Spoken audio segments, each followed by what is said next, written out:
Hi, everybody. Thank you for tuning in to another episode of the Power Talk podcast from FFL Empowerment. We're glad that you joined us. Today, we are welcoming Jessica Estochin. She is a new agent with our team that has absolutely killed it part-time for her first 2 weeks. She is in the process of moving to a different state and will then be full-time, but she's had such crazy success that we wanted to bring her on and let you guys hear what she's done. So thank you so much, Jessica, for joining us today.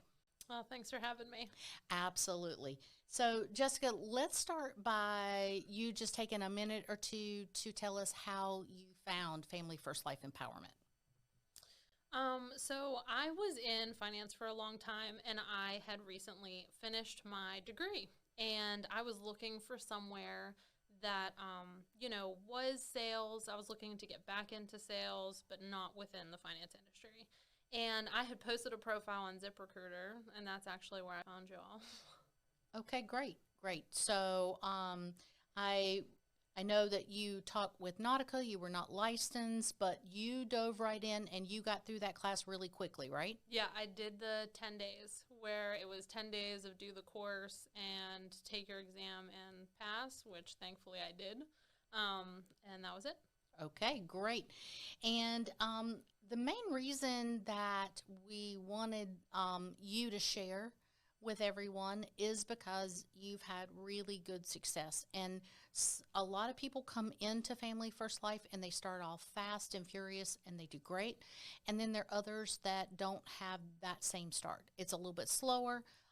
It takes a bit for them to get their legs under them. So today is really about sharing what has helped you find success in your first 2 weeks. So let's start with your initial lead purchase and how much you decided to invest in yourself to get your business off and going. So initially I had came in and I knew that I wanted to buy 100 plus leads. So my first lead training meeting, we bought 130, but I downloaded work spots because everyone was like, hey, that's where you get discount codes. So my first lead purchase was actually only $500, but I got 130 leads out of it. And I did instant internet and 1 month internet. Okay, great. So you were really smart with the work spots. Those discounts we love. Yeah, they're nice. Plus, you get the access to the offices, which is great. It's a dual purpose reason to invest because you always make it back in the savings on the lead purchases, without a doubt. But you invested that $500, and then let's talk about your first dial day. My first dial day was in office. I'm about an hour from our office here. And I knew I was automatically coming in. Like, there was no doubt in my mind with all the trainings that I had already watched. I was like, my first dial day definitely has to be in office, if not all of them, of course. So I came in and, of course, you were here, so was Freddie, and everyone was like, hey, just set a goal. And I had set my goal for, I think I set it for 20 that day. And I think when I left, I set 15 appointments. But I just dialed and just kept dialing. And I really dove into those trainings to know that mindset was everything. And I just stayed with it where it's like each time it didn't matter what happened. I didn't get a lot of hang-ups, but if someone wasn't interested, I didn't really stay on that too long. I just moved on to the next one. Gotcha. So you didn't let it bring you down if you got a no or a hang-up? No, yeah, definitely not. I just was like, that next person needs the same attention that I was giving the previous. They also need help. They are asking for help. So just put all my focus into that. Perfect. And I know I literally sat right in front of you that day, and I think that we had Mike and Brandon in there too. Mm-hmm. So you had a crowd around you. And how did that help you with your first dial day? I think it helped, hearing each other and, what we were doing. And even with how I was on the phone, they were taking stuff away. I was taking stuff away from them about how to word things. I already kind of had a script in mind outside of our portal, from the trainings that I had watched. So I feel like it just helped, you have them push you, what's your goal? Oh, let's just set it 5 higher, anything like that. So. Mm-hmm. Okay, great. So, you definitely would recommend if somebody's within an hour or even 2 hours drive from an office, you would think it would worth it, especially in the beginning. Yeah, absolutely. Because you're going to have like your upline, you're going to have people that have been doing it around you, and they're going to push you. They're going to help you. They're not, it's not weird. Like, I probably know that people probably are like, oh, it's so it's not. You just sit down and they're there to make you successful. Exactly. And I do know, I've had many an agent that was nervous to dial in, a group setting, but I think it's important for everybody to realize the goal of that is to help you get better fast. Everything that we do, every part of our process is to help you find success crazy fast. So that's the goal. Nobody's picking on anybody. It is all constructive and just, really almost like fine tuning the word tracks, Right. if you will. Yep. So after that, I know also with some weather and stuff, you've been on our live Zoom dials as Yes. well when you couldn't get in the office. Yes. It's been crazy weather in North Carolina, and I was also in Pennsylvania, so there were some times that it just wasn't going to work. Right. But the Zoom dials did help. Oh, yeah. Everybody on there holding each other accountable. I know Dan is a big presence on there. Mhm. I adore him. I think he pushes all of us to be, so much better than we probably give ourselves credit for.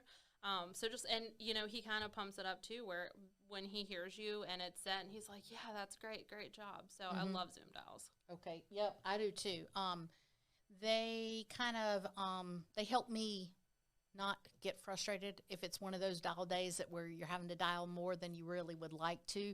They help me not get frustrated because we're all on there together. Right. You get to hear other people, either get hung up on or not being able to set, and it's normal. So exactly. And I think that's important because as a new agent, you can think that's happening to you because you're new. But in fact, it happens to everybody. So that's an important thing that you learn in an office or on Zoom dials. So a major takeaway. So let's talk about how before this, but even before dialing, you really watched so much training. I think everybody should do that. You dove right in, head first, tons of training. Literally, I do not hesitate to call you a true student of the business. So talk a little bit about that and how it helped you not only prepare for dial day, but also prepare for your first appointments. Yeah. So I think a key takeaway for me is as I was watching trainings, I caught on really quick to not have to watch trainings about product. I was watching trainings about dial day and how that goes with word tracks. I was watching in-home sales presentations. I was listening to how to structure the sale when you walk in. Zach Twardowski and Andrew, I literally just watched and watched and watched and watched. And I swear I copy everything from Zach, and that's what I contribute so far outside of having access to my upline, all the sales that, have worked. But I feel like watching those and just rewatching those, listening to them in the car. I'll listen to them when I blow dry my hair in the morning. It's never enough to where you're like, oh, you can take that away or pick that up, or that might just close that, hesitant client. So yeah, I just was really big on watching the trainings, and I would suggest any agent, new or seasoned, there's just never enough.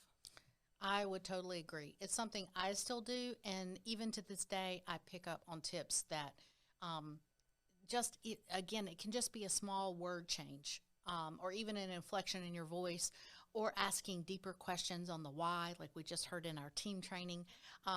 Those type of things, they just help you get better. And I think we should always stay a student of the business to continue to grow and to continue to get better. So I know without a doubt that helped you.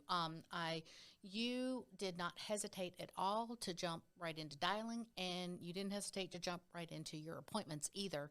And you did a great job of calling from the home. So let's talk about your first appointments. I'm sure there were a little bit of nerves, how you handled those, and how you just approached those. Yeah, I think so. Right after dial day, I set, I think it was 6 or 7 appointments the next day, and had some no-shows, which was fine. But my first appointment that I sat, figuring out product placement, I did the sheet for the underwriting grids. Yes, the underwriting grids. I did all of the sheets. I did the final expense sheet. and found out all the information that I needed to. I asked the why. I asked, as far as expenses would go, budget-wise, and then all I did was just call my upline, which was you. So when I reached out to Paige, I just called and I said, hey, I have so-and-so here. This is what we're looking at. This is the medicines, whatever it is, which thanks to Stephen Yee, that's where my final expense training came in, because he is a boss at going over that sheet. So I did everything just that way. And when I called, you picked up, it was like ring one, and you were like, hey, this is what I would do. And I quoted it, and that was it. Like, done. Yep. And the rest of the day kind of followed that way, where unless it was a no-show, all my appointments that day I sold.